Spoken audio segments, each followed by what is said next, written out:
Good morning. So may repair tayo dito. This is Mag 7590H. Ito po siya. Problem na to ay GPU not detected at inductor not detected. So ito na po siya, yung result. Of course yung CPU niya, nare-read naman yung memory 32 GB, 2 piraso saksak.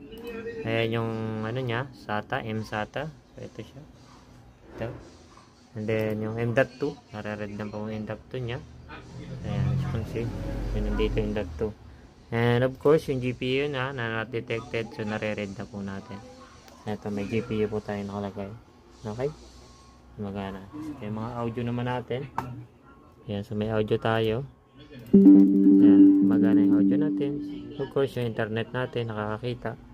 Ayan, connected tayo sa internet kasi naka YouTube po tayo. Ayan.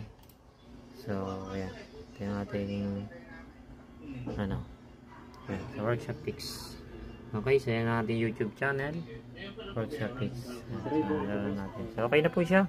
Magana na po ng maayos. Working na po. Ayan, ang problema po nito ay sobrang dumi. Napakadumi po kasi nito, sobrang dumi. Napakarami ng lupa.